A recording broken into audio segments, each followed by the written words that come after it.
Unit 2 Symmetric Key Cryptography.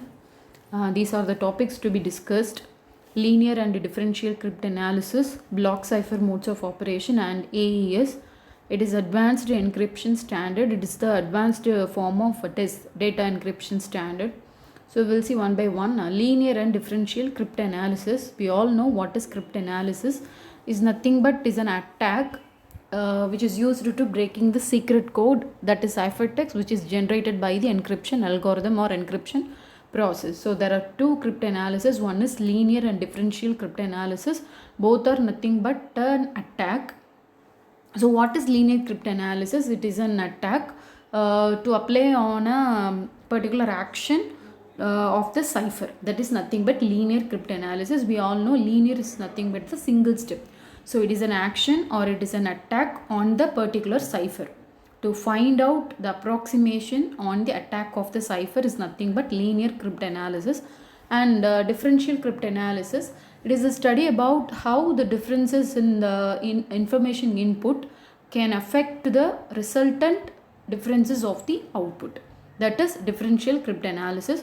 So linear cryptanalysis is nothing but it is used to find the approximations on the action of the cipher, and the differential cryptanalysis is nothing but is the study about how the differences, how we can make the particular differences in the information input can make the effect on the resultant output. That is differential cryptanalysis.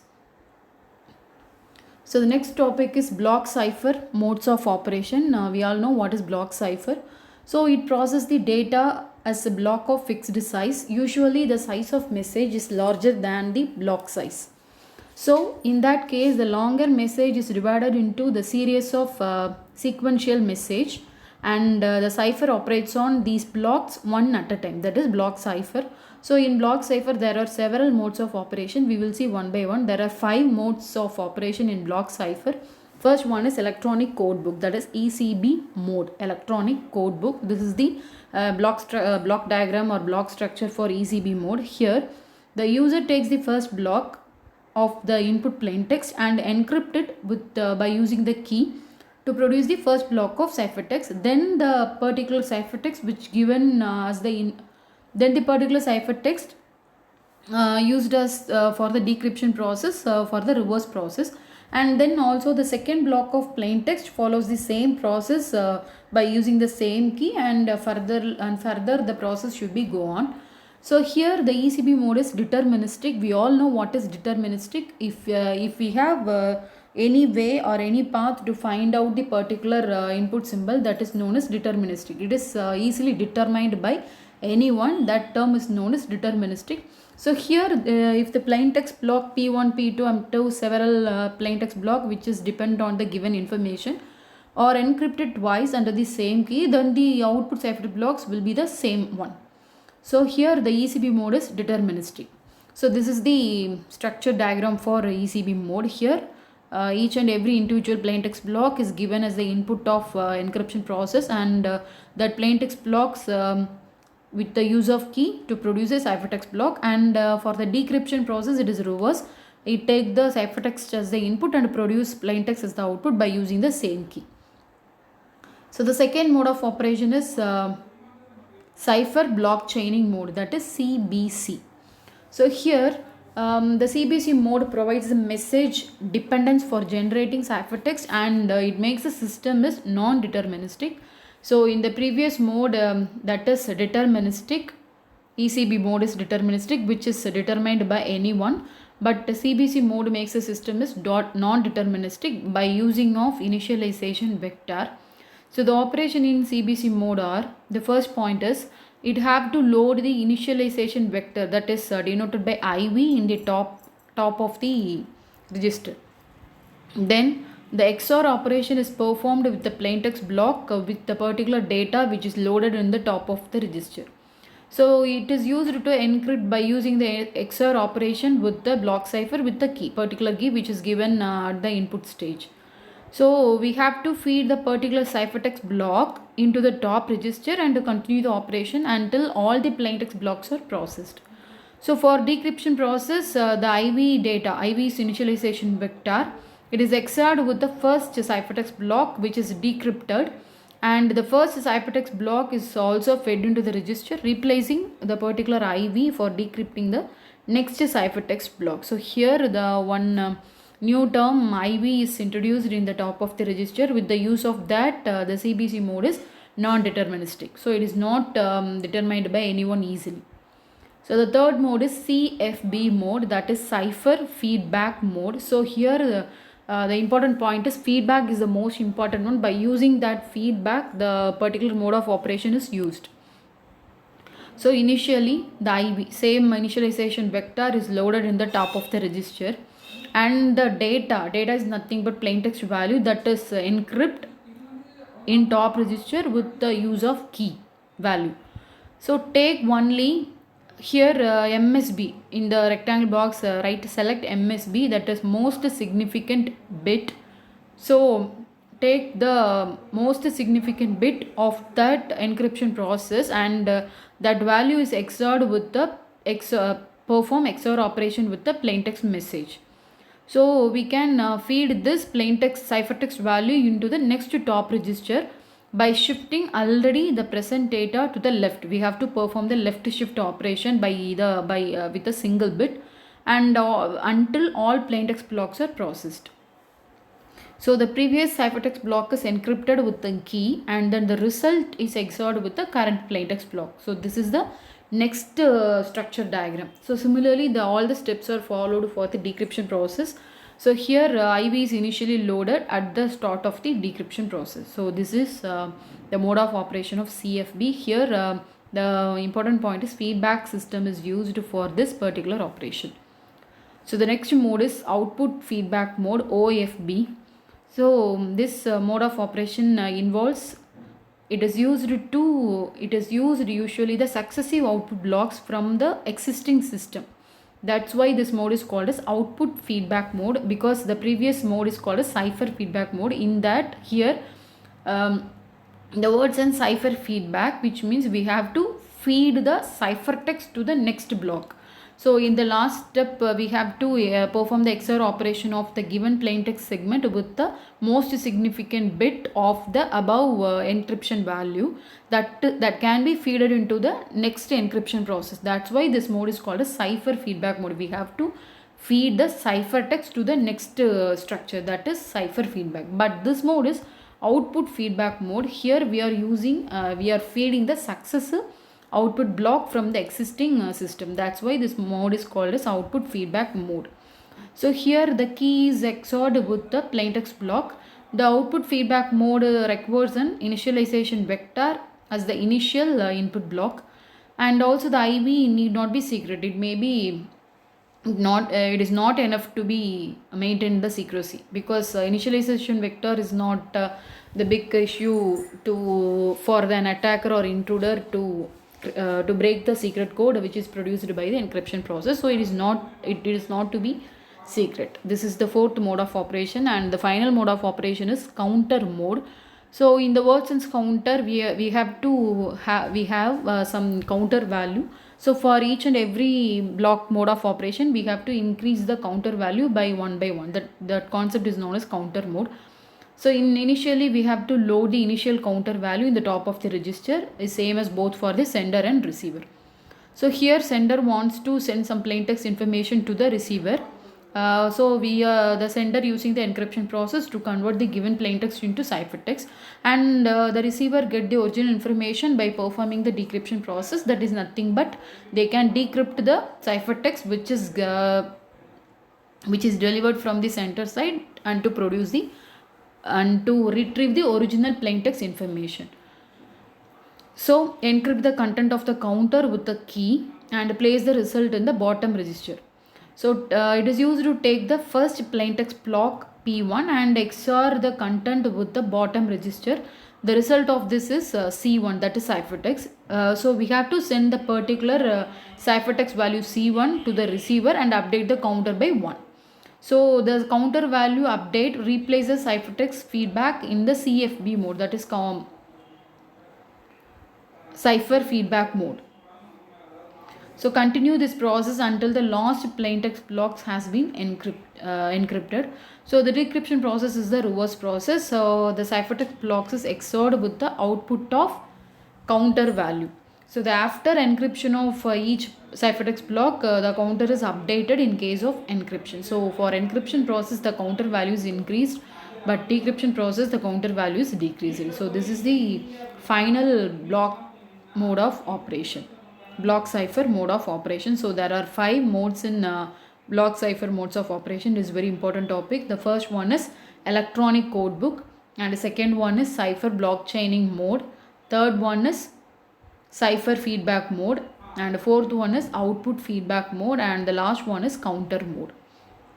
So each and every mode have their uniqueness, because in counter mode they are using counter value, and the cipher feedback mode, third mode, here the cipher is feeder into the another encryption process. That's why that mode is called a cipher feedback mode. Here the output of the previous successive block is given to the input of another structure, that is called as output feedback mode. And this is cipher block chaining mode, in the word sense chaining mode. So here the plaintext one output of particular encryption process is given as the input of another plaintext block. So that's why the term is called as chaining mode. This is known as electronic code book. Each and every, there is no chaining. You can clearly see the diagram. There is no chaining between all the mode. Each and every individual block is encrypted separately.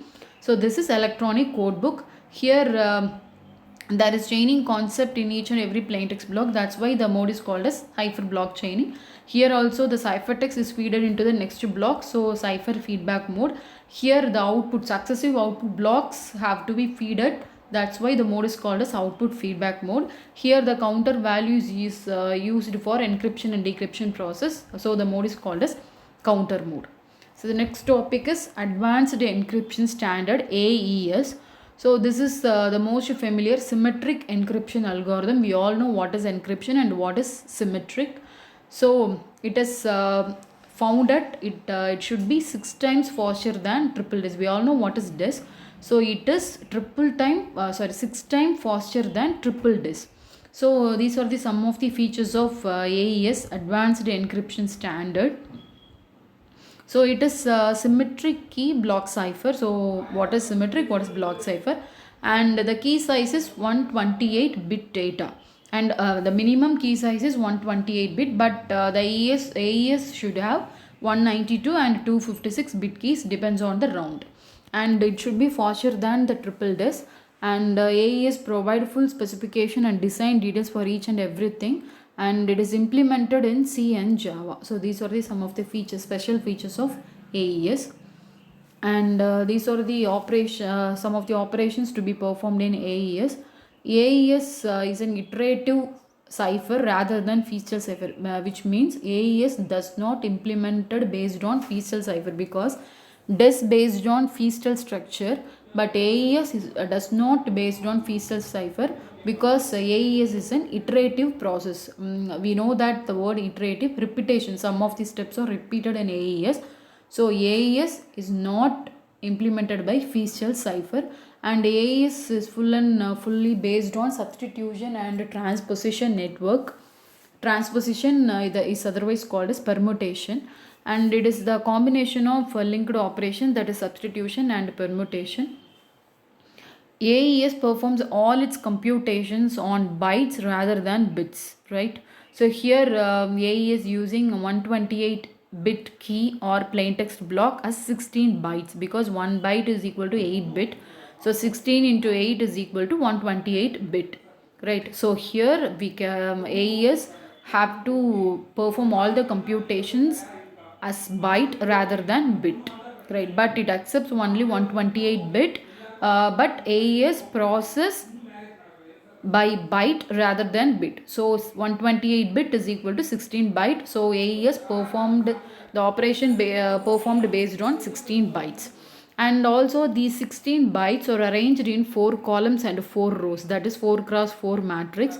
So each and every cell having 1 byte, because 4 cross 4 in the sense there are 16 cells in the matrix. So each and every cell having 1 byte. And The number of rounds in the AES is depend on the length of the key. If the key length will get increased, then the number of rounds in AES will also get increased.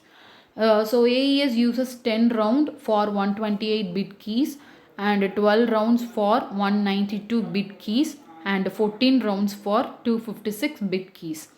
So each of these rounds uses a different 128 bit round key which is calculated from the original AES key. So the main point in here AES is not based on Feastel cipher. It is full and full based on substitution and permutation, and AES using 128 bit of plain text block, and AES the operations performed in AES based on byte rather than bit, and 16 bytes are arranged in 4 column 4 row, that is 4 cross 4 matrix. So each and every cell having 1 byte at a time, and AES number of rounds in AES full and full depends on the length of the key. 10 rounds for 10 rounds 128 bit keys, 12 rounds 192 bit keys, and 14 rounds 256 bit keys. So these are some important points in AES. So this is the overall structure of AES. So as I already said, the plain text and the ciphertext block size is 128 bit. So there are some pre-round transformation that which means before the round operation performed, we have to perform some permutation operation, that is nothing but pre-round transformation. After that, number of rounds will be performed. The number of rounds will depends on the key length. That's why they are writing round 1, round 2 and up to round nr or n suffix n. And in the right hand side, key expansion concept is used. So the number of key values, it will start from K0, K1 and up to go on. The round key is 128 bits. In case the key length is 128 bit, then the number of round is 10. So here the number of round is will given for 10 rounds 128 key length, 12 rounds 192 key size, 14 round the key size is 256. So this is the basic structure of AES. And this is the encryption process for these are the operations to be performed for a single round.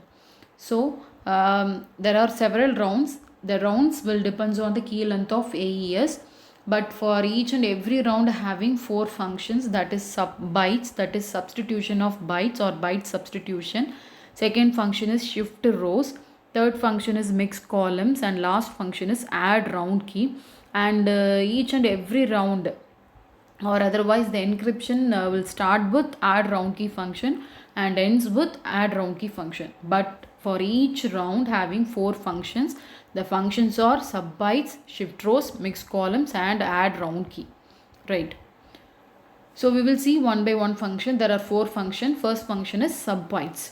So the plaintext block is treated as 16 input bytes. So these 16 input bytes are substituted by some SBox fixed table that is given in the design. So the result is in a matrix that having 4 rows and 4 columns. So second function is shift rows. Shift rows is nothing but we have to perform the shifting left shift operation 1 byte. So this is the permutation operation. So in the shift rows, the first row is not shifted. The second row is shifted 1 left position, and the third row is shifted 2 left position, and fourth row is shifted 3 position on the left side. So this is the operation of shift row. So substitution byte is a substitution process. In the word sense, it is a substitution operation, but shift row performing permutation operation. That is this is not substitution operation. Shift rows performing permutation, transposition operation. And the third function is mix columns. Here each column of the 4 bytes is newly transformed to another mathematical function. So here mix column is the result of also 16 new byte, and the mix column is the substitution, performed substitution operation. And last one is add round key function. In this function the 16 bytes of the matrix considered as 128 bit and XORed with the 128 bit round key, because For 128-bit plain text block, the key will be used as 128-bit. So the input of 128-bit plain text block is 16 byte, but the key length is 128-bit. So we cannot consider the plain text block as a byte. So we are taking the plain text block as a bit. So the bit size is 128-bit, is XORed with 128 key for performing add round key function. So these are all about the encryption process. So this is decryption process. The decryption process is similar to encryption process, but the operation is to be done in the reverse order. So for decryption process, the first operation is add round key, because in encryption process the first operation is sub bytes, second shift row, third mixed column, and last one is add round key. But in decryption process it is in reverse order. The first operation is add round key, second one is mixed column, third one is shift row, and last one is byte substitution. But the operations are the same process, but the order only have to be changed. So this is decryption process. So we will see what is the general structure in AES. We all know the plain text block size is 128-bit, that is 16 bytes. So the key length may be changing, that is 128, 192 and 256 bits. For that corresponding bytes are 16 byte, 24 byte and 32 byte.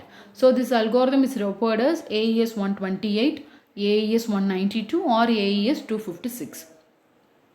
So the encryption and decryption algorithm performed by 128-bit block, and it is a 4x4 square matrix, and this block is copied into state array. The array concept is used because the intermediate results to be stored for the further future process. So here we are using a state array for the storing purpose, which is used to store the intermediate results. After the final stage, the state is copied into the output matrix. So these operations are represented in a diagram. So this is the AES encryption process. Here in the left hand side above, you can see that is plain text block, that is 128-bit is equal to 16 byte. So that 16 byte can be represented into 4x4 matrix, that is input state within bracket 16 byte, that is 4x4 matrix. So each and every cell having 1 byte at a time. After it has to perform some initial transformation, that is permutation, and then again we can get 4x4 matrix after performing the initial transformation, and then performing round 1 function. Within round 1 they have to write 4 transformation, that is nothing but the 4 function: substitution bytes, mixed column, shift rows and add round key. So for each round the 4 transformations to be performed. After the transformations to be performed, again 4x4 matrix to be produced. So round 1 output state is 4x4 matrix. This process should be repeated until the final round. So in the final state, the ciphertext block is replaced by 128-bit, that is 16 byte. So this is encryption process. Simultaneously we are using the key size which can vary, but plain text block size is only 128-bit. The plain text and ciphertext block size will not be changed, but the key length may be changed: 128-bit, 196 and 256. So depend on the key length, the number of rounds will be changed, but the plain text block and ciphertext block size is fixed, that is 128-bit. And here one concept is key expansion is used to expand the given key. So for each round the new key is produced from the key expansion. So this is the overall diagram for AES encryption process, and this is the concept of state array. I already said for the storing of intermediate results we are using one concept, state array. So initially the input is stored in 4x4 matrix. That's why you are clearly seeing the table, 4x4 matrix: in 0, in 1, in 2, in 3, in 4, in 5 up to in 15. That is, in 0 to in 15 is nothing but input plain text block, each and every cell having 1 byte, that is 16 byte is equal to 128-bit plain text, that is input, right? So this input block is stored in the state array. That's why it is replaced by S. S means state array, S0, 0, which which indicates the array, means we have to indicate the index value.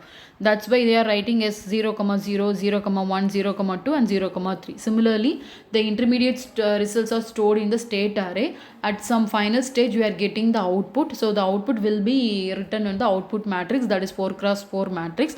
So we are writing as out 0, out 1, out 2 and final out 15. So this is the output matrix for ciphertext block. And the second diagram is key matrix. So key also having, for example, if we take in the key length is 128 bit, then it is represented by 16 byte. So it is named from K0 to K15. So K matrix K0, K1, K2 up to and K15, and this key matrix can be expanded into word byte W0 and W1, W2 up to W43. So this is the expansion matrix. So the cipher consists of a number of rounds, where the number of rounds depends on the key length, right? So these are the AES parameters, most important parameters. First one is key size. These are the size which is given fixed in the table diagram. Second one is plain text block size and ciphertext block size, and the number of rounds, and round key size, then expanded key size. So these are the some of the parameters which is most important for the operation of AES. So this is the detailed diagram for encryption and decryption process. The left hand side is encryption and the right hand side is the decryption process. In the previous diagram we are seeing the diagram in detailed manner, but here the overall diagram, what are the operations to be performed in round 1. We are seeing the first slide or second slide of AES. They are just representing round 1, round 2 and round n. But here what are the operations to be performed in round 1 and round 2 are described. So the encryption process input is plain text block, that is 16 byte. As I already said, the encryption and decryption process are always started with add round key and ended with add round key. So you can clearly see the plain text block encryption process started with add round key and ended with add round key. Similarly, decryption process started with add round key and ended with add round key. So after performing add round key function is nothing but the plain text block is perform XOR operation with the key. That concept is known as add round key, right? So the second is the round 1 function. So each and every round having 4 function: substitution bytes, shift rows, mix columns and add round key. So this round functions will be repeated until the final round will occur. The important point is in the final round the mixed column function is not performed in both encryption but in decryption process. So in final the ciphertext value will get. So here also the decryption process in reverse manner, but it will start with third round key and end with third round key. In round 1 function, each and every round the operations are same, but it is in a reverse order. So the first one is inverse. We have to perform all inverse operation. So inverse shift rows, inverse substitution bytes, add round key and inverse mix columns. So these are the operations on encryption and decryption process. So there are some important points in AES. The first already we saw this concept. Just recall, the first point is it is not a feastal structure. That is the first point. And the second point is the input the key length is 128 bit and it is represented by byte, 16 byte. And the third point is there are 4 functions: substitute bytes, shift rows, mix columns and add round key.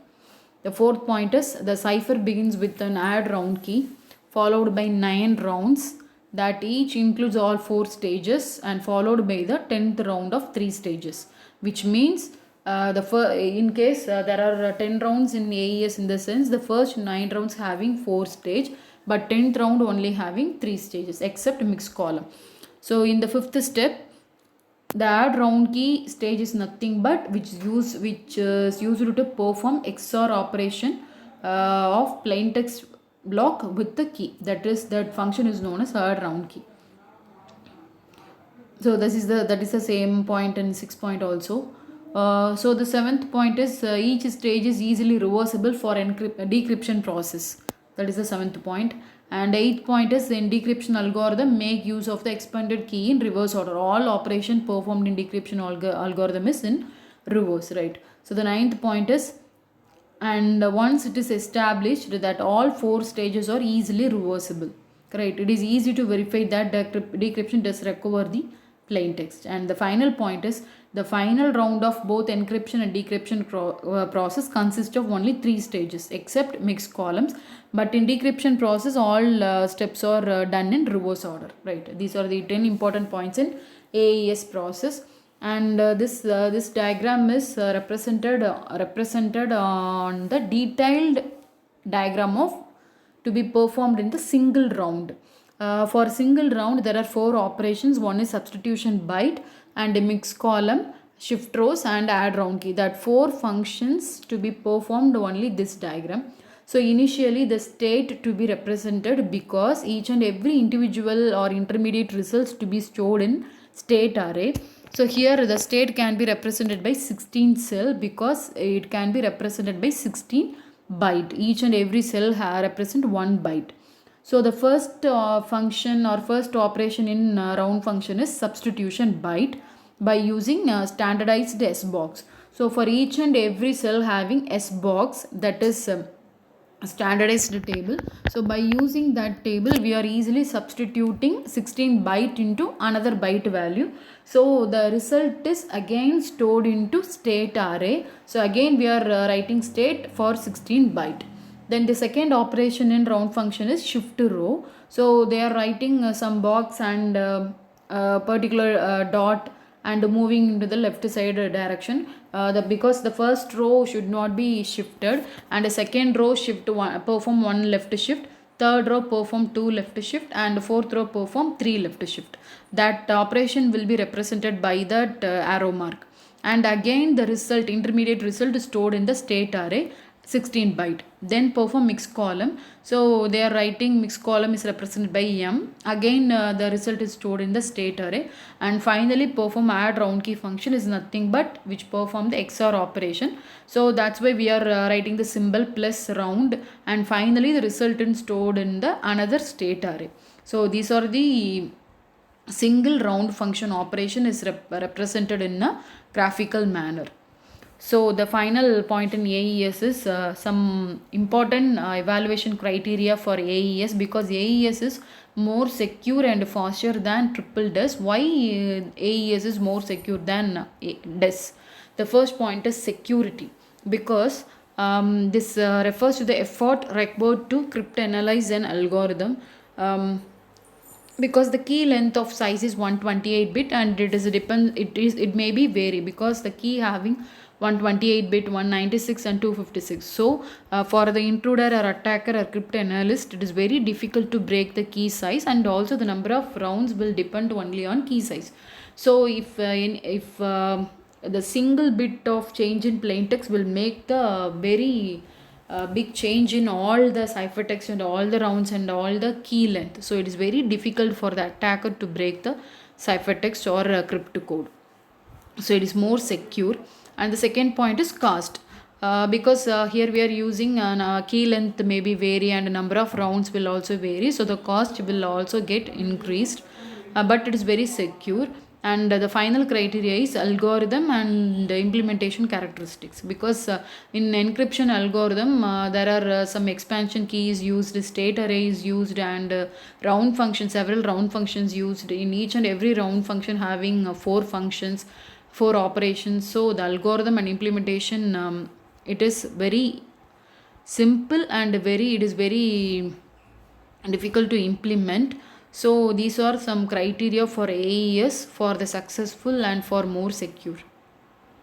So these are some of the questions. You all know what is symmetric and what is public key and what is block cipher and what are the modes of operations. There are 5 modes in block cipher modes of operation, and final one is what is key hierarchy.